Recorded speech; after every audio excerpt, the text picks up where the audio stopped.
it's not very often that we take a look at something that Hasbro didn't crap out themselves. But think Transformers, but steampunk. And there we have Shockwave. It makes me kind of want to see what this guy would look like in live action.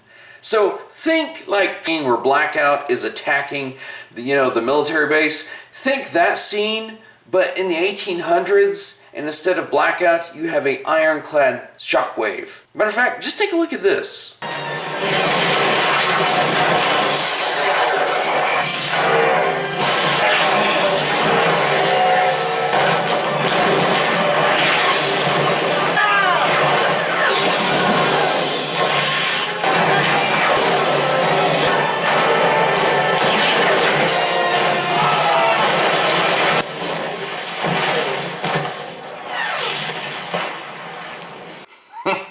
Yes, sir. And even though that was a different ironclad in those clips, it just gives you an idea of what would be possible, even though it will never happen. However, this guy right here, he's got some heft to him, and he is really big. So, for instance, if we compare Siege Shockwave, he's only about 2/3 the length, but again, in weight-wise, he is nowhere near that. We can see what he looks like here with Thundercracker. I love the design aesthetic just because it's such a different take for these characters, which we'll compare these guys again when we have a little bit more room in robot mode. He is looking a little shy. He should have like a Decepticon emblem, on his, water paddles over here. But I mean, the fun thing is that they both move. The turrets here and here, they move. I mean, look at even down just to the small little rivet details. This thing is just so awesome. Now, this guy himself actually comes with an anchor that, it's a cool little feature. They could have just made it a boat and not done that. But that does detach like that. So when we look up here, you have to kind of work these a little bit to get them undone because they're super sketchy being on super thin, hinges back here. But basically you just pull these bottom two pieces open like this, pull this back, and then his little submarine partner comes out. So much like Beast Wars Depth Charge has a little drone that he can send out, to do recon, Shockwave likewise has this little drone. However, this thing has one up on that guy because he can actually transform, which we'll see that later on. But as far as aesthetic detail goes, it fits in with Shockwave perfectly, and plus the paint on it is just so amazing. So here is our guy transformed, which I don't know what's the logic of modeling a drone to have a robot mode that looks exactly like your own.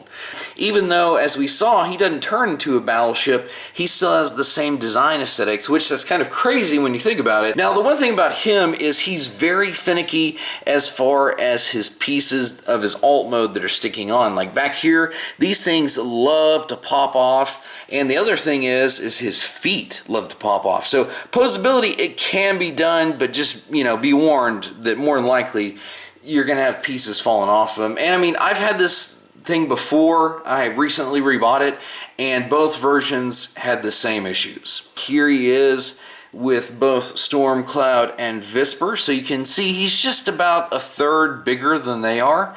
But that if that helps you gain a little bit of an insight on how big this dude actually is. So if you guys will look in this picture, you'll actually notice that Shockwave actually has two head designs. However, when we look back at our actual figures, if you notice over here to the left on the Scout figure, he's actually sporting that alternate head design with the more round look, while Shockwave is sporting more of his traditional Impurata look. So here is this beefcake, and as you can see, he is actually wielding his anchor and its chain like a melee weapon.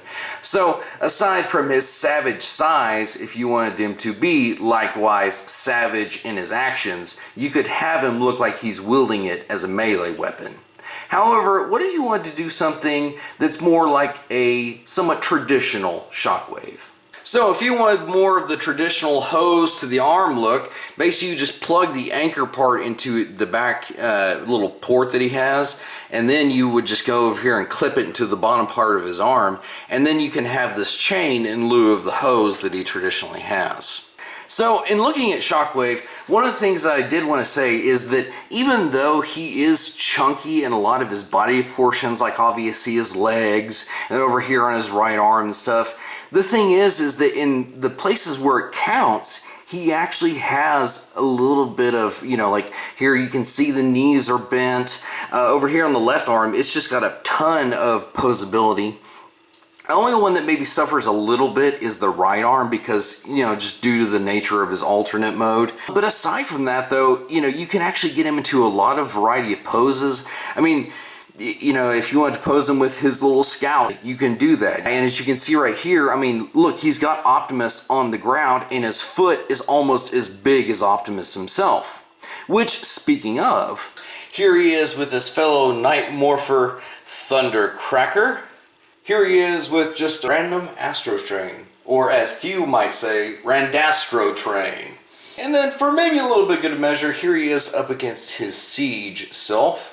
So you can see that even with the Siege Shockwave fully armored up, he doesn't even come up to his chest area. So, I mean, this guy is a huge biggin, okay?